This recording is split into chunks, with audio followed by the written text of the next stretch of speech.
Hi everyone, Wayne Bible here. Today I'm going to discuss ancient China, or more commonly known today by Chinese and in ancient times as Zhongguo, or as translated, the Middle Kingdom, or the brilliant civilization at the center of all. I apologize in advance as I do not speak Mandarin and my dialect is poor. For simplicity's sake, I will refer to as China as China. When we begin to examine the trajectory of Paleolithic humans in China, we can begin to reveal a very deep origin with which societies and intellect permeate. Up until 2022, China had the largest population on Earth and can be viewed as one of the earliest established and longest enduring societies in the world.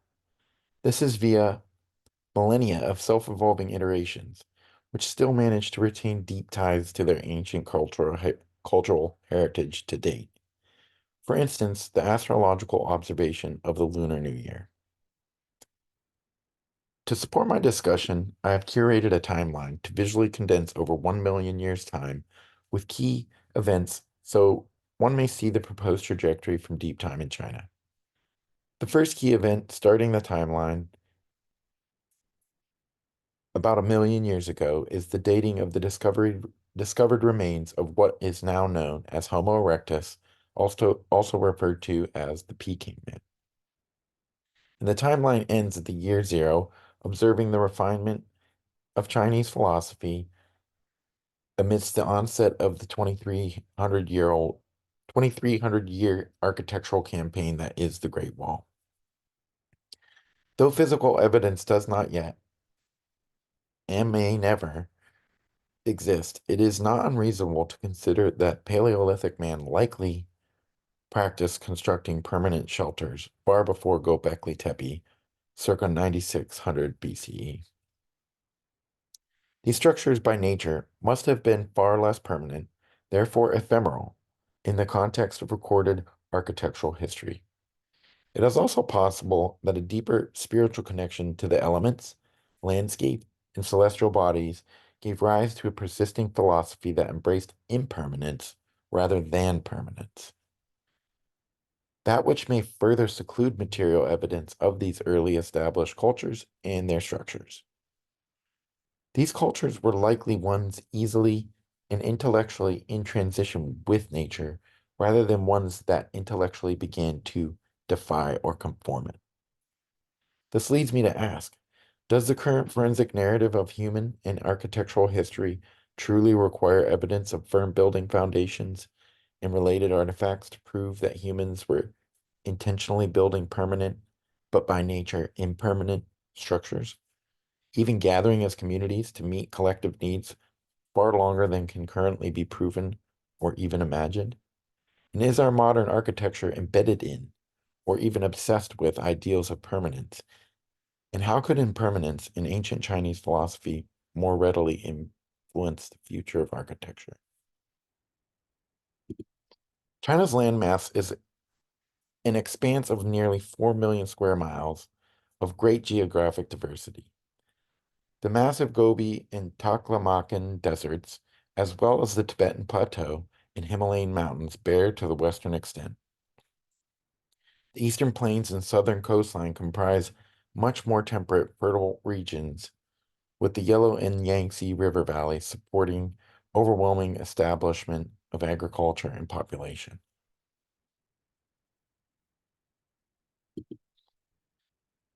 The discoveries in the Zhoukoudian cave system in the Fangshan district of Beijing give us extreme proximity to both specimen bones of the Peking man, Homo erectus, dating between 700,000 and 500,000 BCE, and early Homo sapien fossils dating 10,000 BC in the Upper Cave complex. In these diagrams, we can see how close these caves were to the Beijing epicenter and to each other, placing almost nearly 1 million years between the two.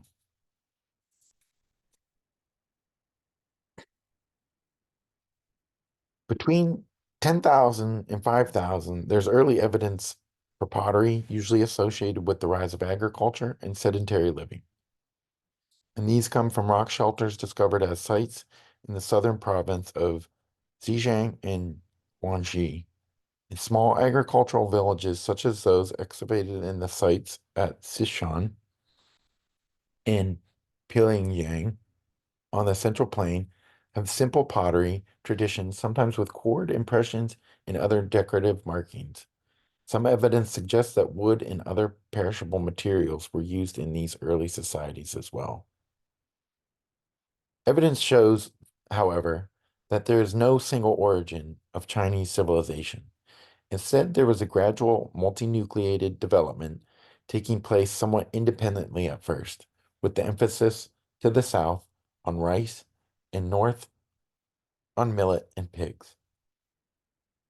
There's also no specific origin to the trade routes that ultimately formed the Silk Road that end up connecting Beijing to Mesopotamia and into Germania. Also in this period, the emergence of walls around communities is a clear indication that there was overlapping tribal territories and the political landscape was much in flux. Many compact villages emerged in the Yellow River valleys. One such was Banpo village. This can be considered as a representative vernacular for the entirety of this conversation and is placed in 4500 BCE. The village is simple, yet sufficiently well planned, surrounded by a circular ditch, likely for drainage and defense. The home structures are circular in plan and constructed with mud, wood, and overhanging thatched roofs. All are raised on shallow foundations lined with firs and have centrally located fire pits. A well-constructed house could last 20 years. The dead were buried in the back of sacred caves or in simple pits outside the village, while it seems that children were interred in pottery kept close to the home. Pottery was used. Evidence seems to believe that pottery was used in daily and ritual life. Spiritually speaking, evidence shows that at least the Hongshan and the Yangshao cultures were shamanistic. A shaman being an intermediary between the natural and spiritual world and travels between the two in trance. A tomb believed to be a shaman was discovered in Puyang, dating to 4000 BCE, and it was adorned with intricate motifs of a dragon and a tiger made with hundreds of shells.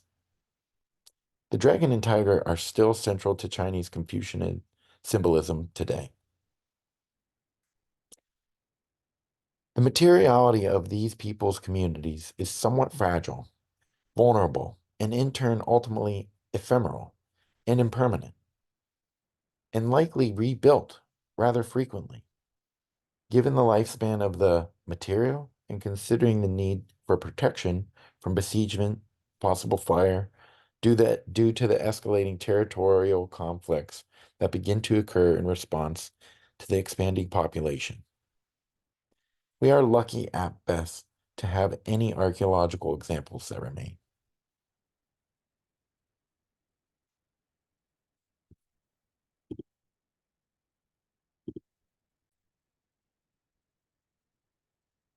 Though fragile, a surprising abundance of archaeological evidence in the region indicates long lineage, great intellect, and complex cosmological views.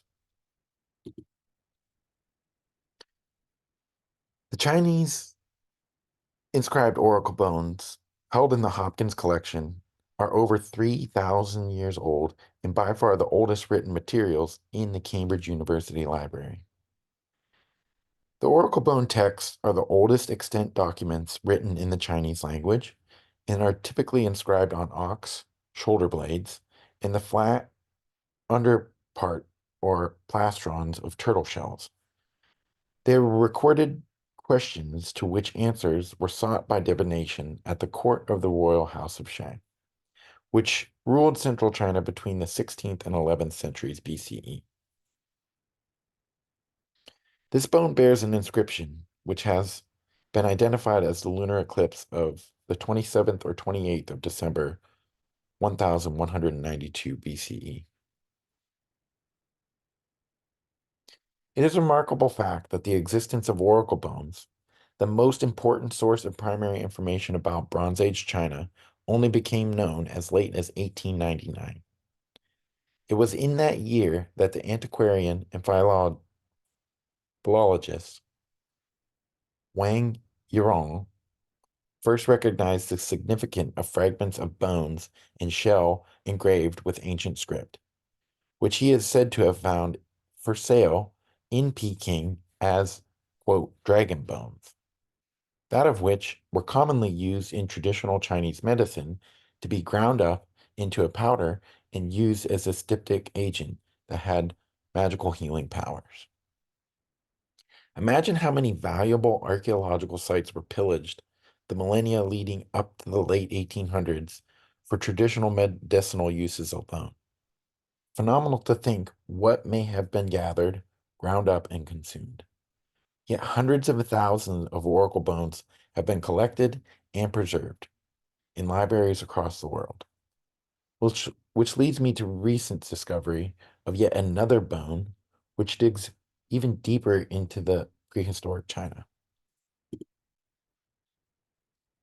And that is of a miniature burnt bone figurine. It is now considered to be the earliest example of Chinese art. It was unearthed in the far northern Lingjing, a site in Henan province, and dates between 13,800 and 13,000 years ago. The discovery pushes back the origins of animal sculpture and representations in East Asia by more than 8,500 years. Lab analysis of the bone sculpture exposes articulately manufacturing traces across the entire surface by use of four techniques. The techniques of abrading, gouging, scraping, and incising. This discovery identifies an original artist tradition that could be the missing link tracing the origin back to the Paleolithic period. I like to think what was in the heart and mind of this ancient artist and our ancient shamans. For this, I look to the bones and I look to the Book of Changes, the I Ching, which grew out of an ancient practice of divination. Its text is very cryptic and no definitive philosophical conclusions can be drawn from it. Commentaries have been ascribed to Confucius by tradition, but unknown writers 3 or 4 centuries later by some scholars. However, within the I Ching, there is a clear outline of a rational approach to a well-ordered and dynamic universe. It is a universe of constant change, and whatever issues arise from it are good. One is reminded of perfect sincerity in the doctrine of the mean, which is the source of the good and unceasing. Change is simple and easy. The Chinese word for change, yi, also means easy. It engenders the two forces, yin, the passive or the female element, and yang, the active or the male element. And their interaction in turn gives rise to all multiplicity, spirituality, and elementality. What is more, it is a continuous change, and for things are forever interfused and intermingled. The universe is a realm of perpetual activity, polarity, momentum, and regeneration. Structurally, the I Ching consists of 64 hexagrams, as you can see here, and the hexagrams are composed of 2 stacked trigrams, and the 8 trigrams are all ascribed to the 8 elements: heaven, earth, thunder, water, mountain, wind, fire, and lake. Confucius predates Socrates, and both the I Ching and the Tao Te Ching's authorship have even deeper origins shrouded in mystery. And if one reads either of these texts, a repetitive theme emerges, imposing that change is perpetual and the mystery is an inherent characteristic of the universe.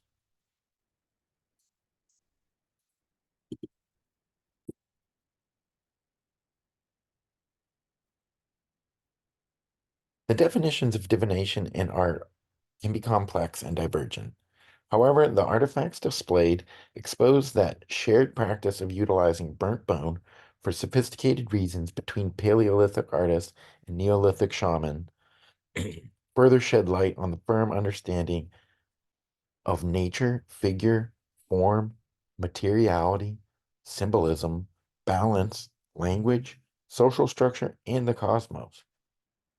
I ask if an intellect such as our Paleolithic artist would have no concern for constructing a shelter. What would this shelter be? And why is there no evidence of it? If it is as passively built in the fashion of Bampo, would it persist in the landscape for 13,000 years? So then isn't time the greatest bias and our greatest limiter in our observations? And is this why modern peoples readily separate themselves from the truth of an even deeper antiquity than physical evidence can provide? Is there any value in knowing what was further back? I would argue that the evidence itself proves evidence is not necessarily needed to understand that humans have a lineage that extends far deeper in time than we can even discover or imagine. But I do believe the sophisticated evidence found in the burnt bones alludes that Paleolithic and earlier humans had intellect enough to have always fashioned shelter, just as a bird would always build its nest, and that architecture was elementally ephemeral, just as the nest. I do believe that if one engages with the concept, we can begin to adhere ourselves to a grand lineage and embrace all scales at which change occurs in our cosmos. In doing so, we can then closer align ourselves with nature, with self, with society, and our interaction with the elements, which may inevitably help us begin to detach from rigid beliefs and ideals seeking permanence in life and the built environment. The burnt bone figurine, an evident trajectory of cosmological view, allude that people were amalgamating complex social structures, spiritual beliefs, trade routes, communities, crafts, and dwellings in the early Paleolithic period. The simplicity and ephemerality of materials and methods used does not diminish the effort, sophistication, or time it took to establish such practices. Therefore, one can assume this took significant time to refine over many generations and many millennia deeper into the Paleolithic period, further supporting the concept that humans were spiritual, contemplative artists, planners, and likely even architects, far before evidence can bear witness, leading up to the transitioning into the tribes of the Neolithic and modern man. Thank you.